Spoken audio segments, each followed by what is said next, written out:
Welcome to the AEC Groundbreaking Growth Podcast. Hosted by Stan Boness.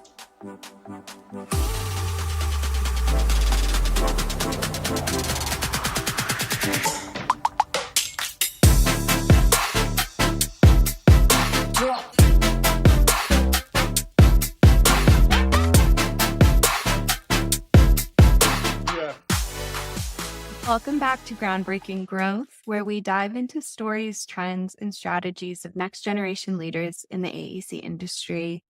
I'm your host, Emily, and as always, I am joined by my co-host, Jen.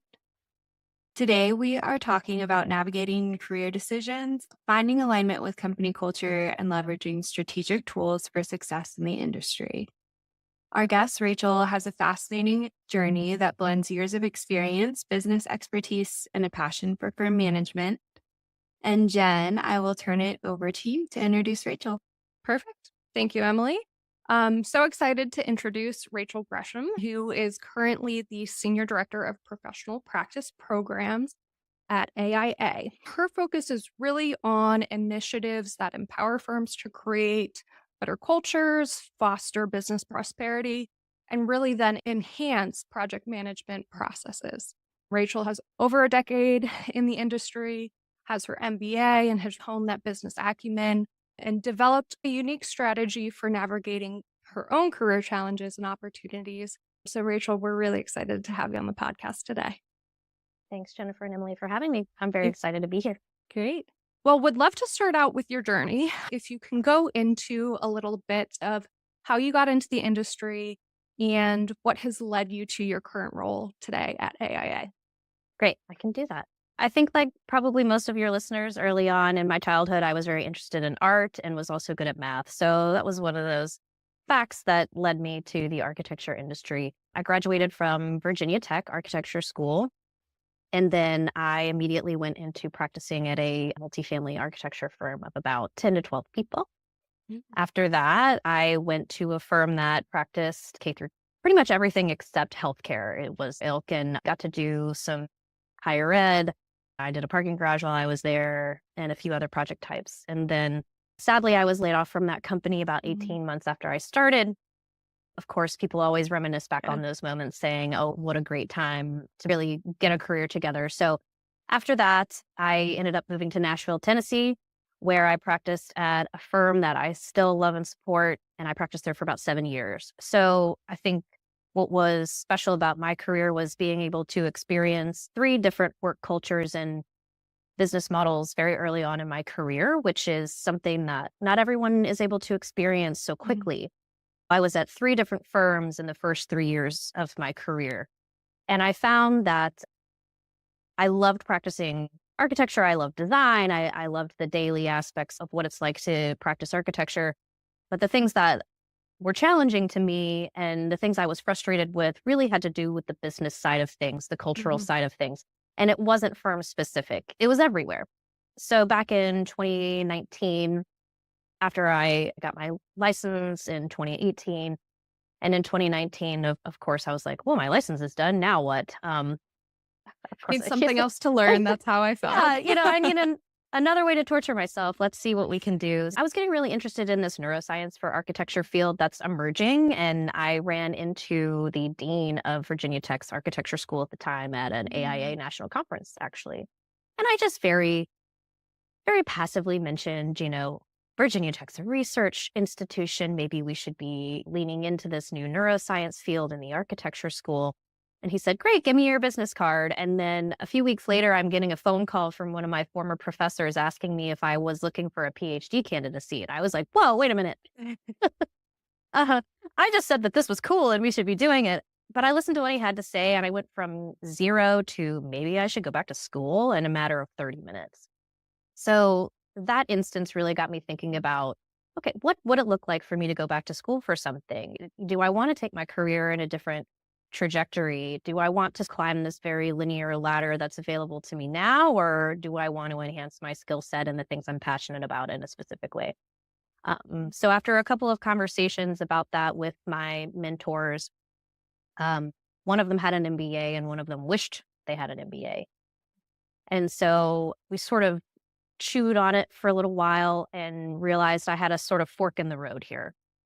Yep. If I'm going to go back to school, if this is plausible, do I go down the road of getting a PhD in neuroscience for architecture or lean into sort of that narrowed down niche area of practice where that skill set would be valued by firms doing lots of research, which tend to be larger firms?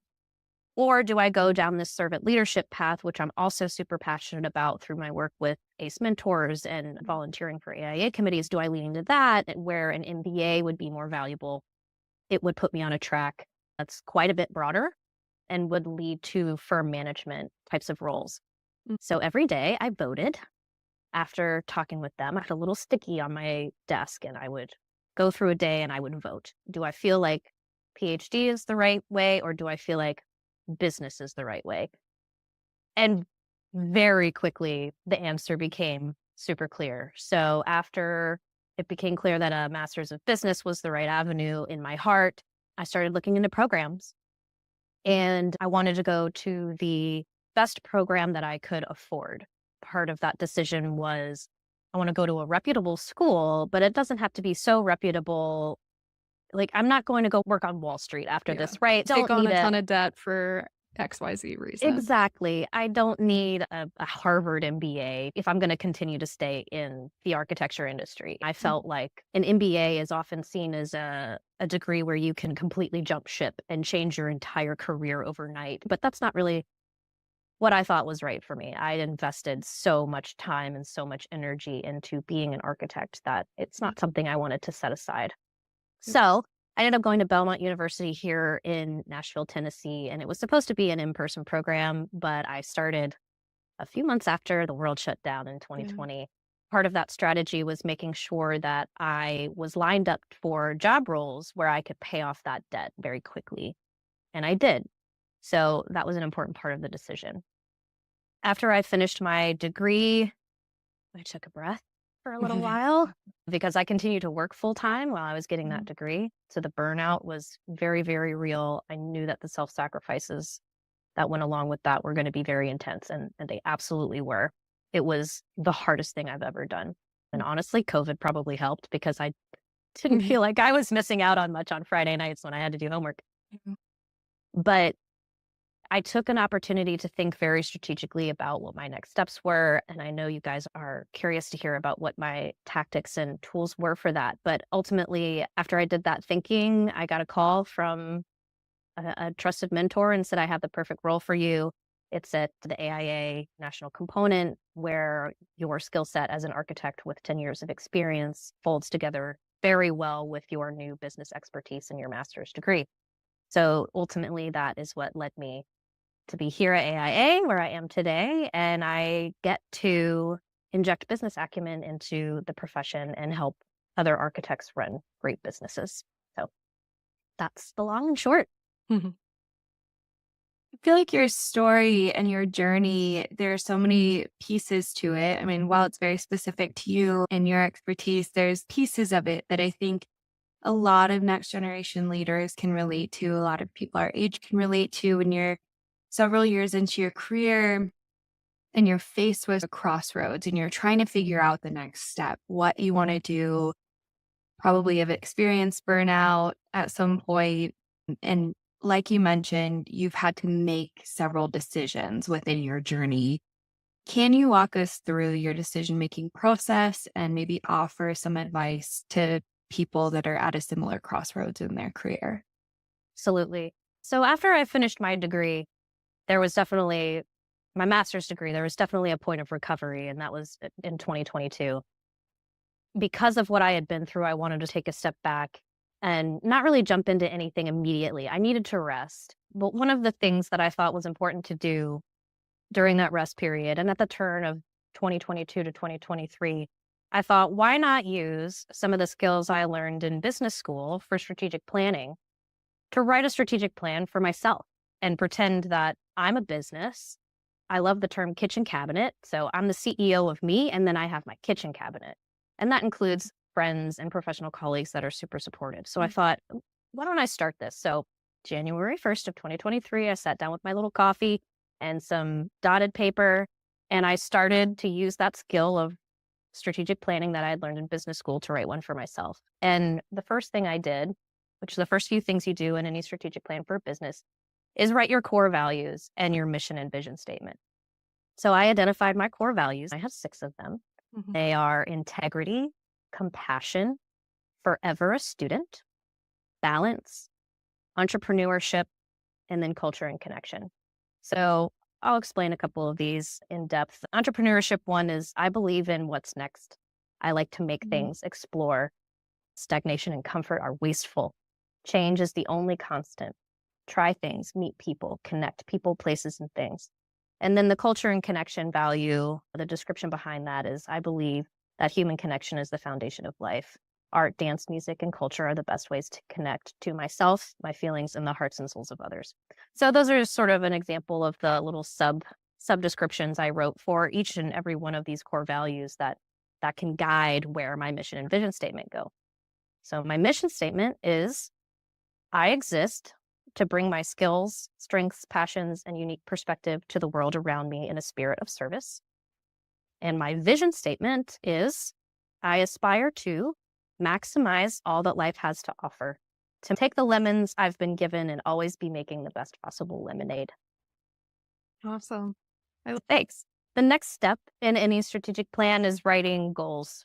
So I wrote 1, 2, 3, 4, 5, 6. I wrote 7 goals, and I wrote in specific categories. So spiritual, financial, career, intellectual, fitness, family, and social goals. And so if your viewers are watching the stream, I've got bullet points under each of those to explain what do I really want to accomplish in the next 3 to 5 years in all of those categories. And then the next step after writing goals in a good strategic plan is tactics. So you take those goals and you write down specific actions that you're going to take in order to reach those goals. So it gets really specific. For my spiritual tactics, my first one is meditate 3 to 5 nights a week, practice deep listening. Some other ones, like my fitness tactics, for example, I've written out what days of the week I'm going to exercise. And those are the things that can start to become measurable and you can start to see progress. So that's the drill down. Another analysis I did, which is another thing that I learned in business school, was a Vario analysis. And it's short for valuable, rare, easily imitatable, and then organized to execute. So what that analysis is an analysis of core competencies. So just like an organization might have core competencies and things that they're good at, I thought, well, I have core competencies and things that I'm good at. So how can I use those core competencies to help me filter out what the next best step is for me? So, for example, one of my core competencies that I wrote down was big picture thinking. And then in the next few columns, I broke out, does this bring me energy?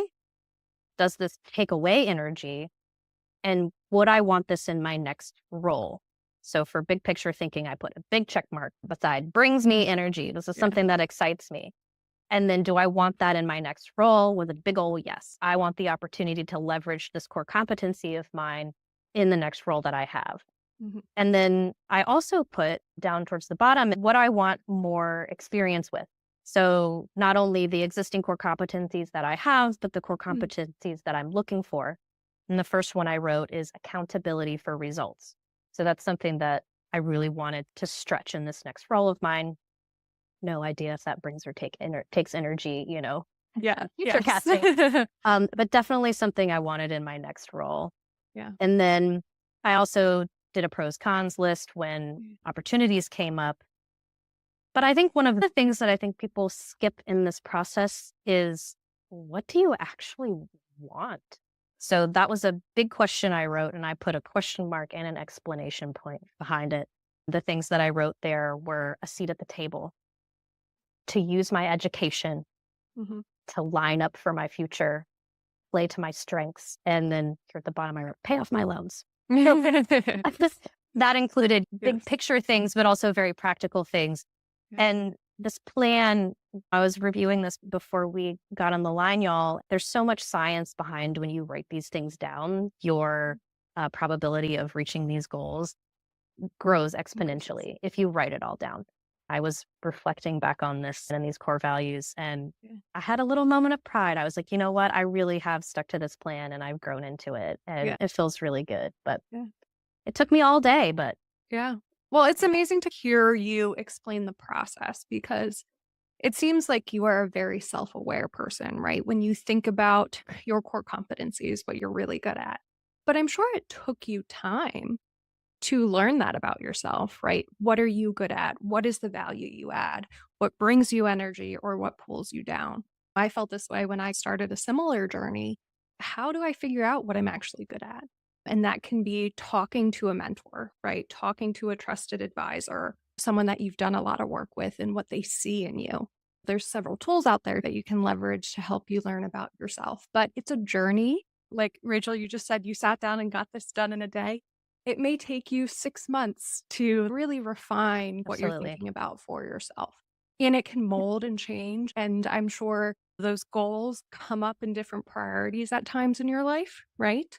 So it's amazing to hear you walk through that process. If you had to give advice of where to start or what to do first for someone that maybe is just building that self awareness, what piece of advice would you give them? I would tell them to lean on the tools out there that exist. Not everyone has the privilege of having a strategic management course where they've learned how to write a strategic plan for themselves, right? So, where I started back before grad school, when I was thinking about that decision between neuroscience and MBA, I leaned on the Clifton Strengths Finder. So that's a survey and personality test that you can take. And of the personality tests that I've taken, I love a personality test. I always get the same results when I take this one. Yeah. And it's something that you might be able to get reimbursed by your company if you ask nicely. It does cost a little money to get the full survey, but it helps you identify the things that you're innately good at or innately lean towards as things that you enjoy and that you have strengths in. Clifton Strengths Finder, right? My top 5 Clifton strengths have never changed, and they are strategic, ideation, responsibility, activator, and communication. And it was very validating to hear those results. And they also helped me filter where I wanted to concentrate building my career, because the whole philosophy behind Clifton Strengths Finder is that you don't need to waste time developing your weaknesses into mediocrities. Develop your strengths into superpowers is the philosophy there. The other personality test that I layered on top of that was the Enneagram, which is all the rage in Nashville. We love the Enneagram here. And my type is 1 wing 9. So if your listeners take that test, they'll know exactly what that means.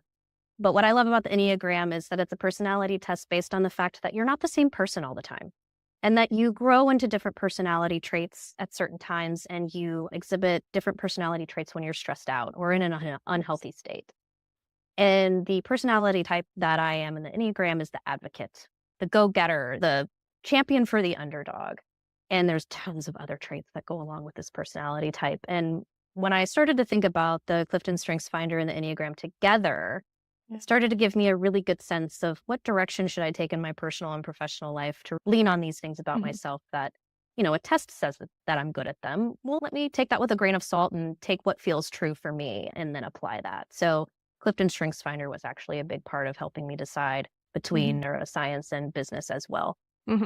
And the one thing I love about Clifton Strengths too is that, to your point, it's not about developing your weaknesses, but it can be about finding the right team members that fill in your gaps, right? We all have our unique strengths, which is great and amazing. And combined in different ways on different teams, that's where you really see, I think, the power. So think of it also as a collective way to think about your team strengths overall. So, to your point, I think it's just as important to know what you're good at versus what you're not good at. And often what you're not good at can give you more direction than what you are good at. I think it's also important to note that there were things when I was thinking about my core competencies and what I'm good at that doesn't always align with what I like to do. So just because I was good at project management. When I left practice, I was managing $80 million worth of construction projects, and I was good at it. Just because I was good at it does not mean I It wanted filled your that cup. level of pressure.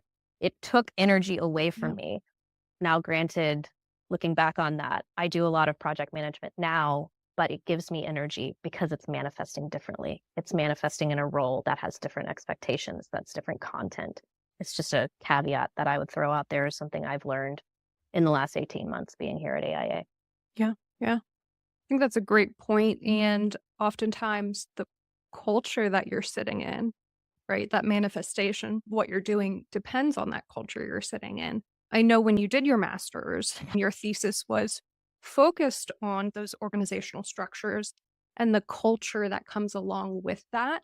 Would you be able to dive in a little bit into what your thesis was and I guess how you see it being applicable in the industry and for emerging leaders, next gen leaders to leverage as well? Absolutely. So back to that, 3 years, 3 different firms, I definitely had this thirst to learn a little bit more about what that looked like and had the opportunity in grad school. One semester, there just weren't any electives that interested me. So I thought, why not find a sponsor and do a small independent study or thesis of sorts? And I could study anything I wanted. So I was like, okay, well, I want to get to the bottom of what work culture really is and how structural systems impact that. So my thesis is called The Relationships Between Organizational Design and Organizational Structure in Architecture.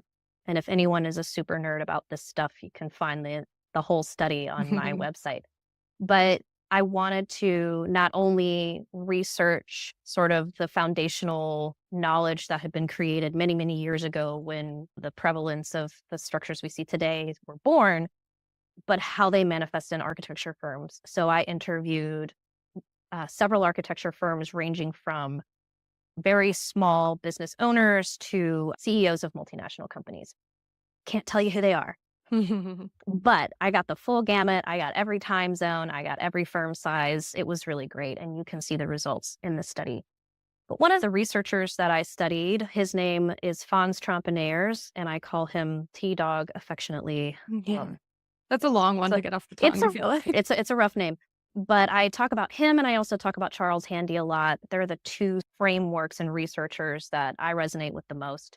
Today, I'll talk a little bit about Trompeniers. He has 4 different ecosystems that he's identified in his research, and they are family, culture, Eiffel Tower, guided missile, and incubator. So a family culture is something that has a strong figure. It's found in smaller business models.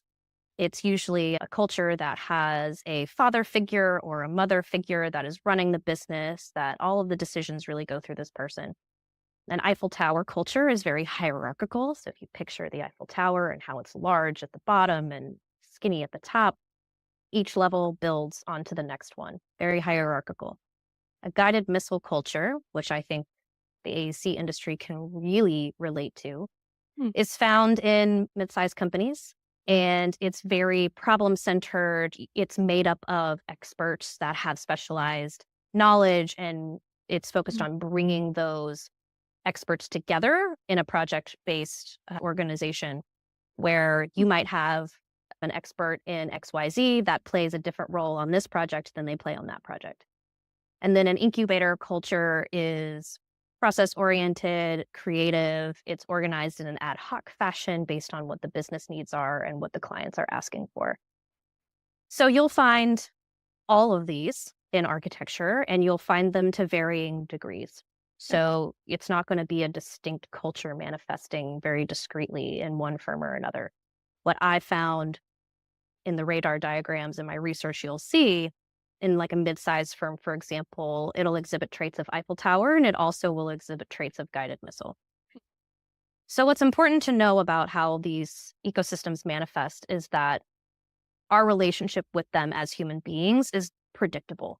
So within a certain culture, we'll be motivated in a certain way or will get rewards in a certain way. And what we can use these to do is find a match. So if you have an emerging professional who is motivated by being loved and respected with an intrinsic satisfaction for their work, they're going to fit really well in a family culture. If you are motivated by promotions, responsibility, your job title, you're going to find a good fit in an Eiffel Tower culture. If you are guided by solving problems and that brings you intrinsic reward, a guided missile is going to be good for you. If you are interested in participating in the process and creating new realities and improvising, like a startup mindset, you're going to find that in an incubator culture. So these are the levels of self-awareness that I think people who are making decisions about what culture they fit into are important. You can ask about these in an interview to find a culture that fits right for you. So if you are motivated by a promotion or a job title, you can start by asking about the hierarchy. You can start by asking, what do job titles mean in this firm? How closely are responsibilities tied to a job title, and how is that managed? If you're looking for a guided missile culture, which is where you're going to be rewarded or you're going to be motivated by problem solving, ask them how they staff projects.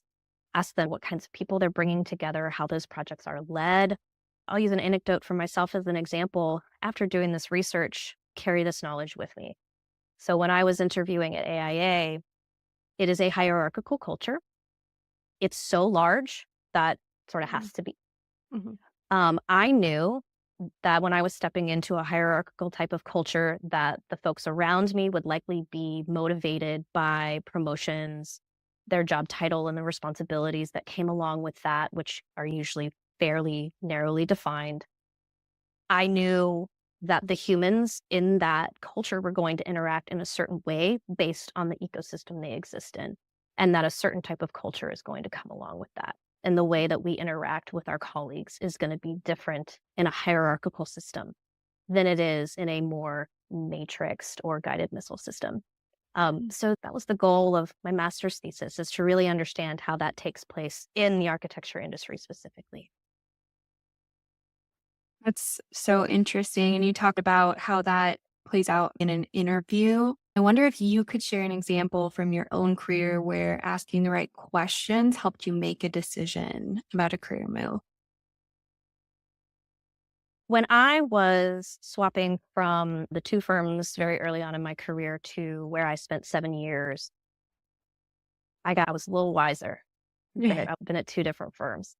And point of pride for me was when the hiring manager called me back after our initial interview and said, "Hey, Rachel, it sounds you got to ask a lot more questions of me than I got to ask of you." And I was like, that's right. I want to know as much as I can beforehand. And I think some things that are important to ask in that context and how you might learn to exist or how you might find yourself existing in this culture is a lot of how are projects staffed?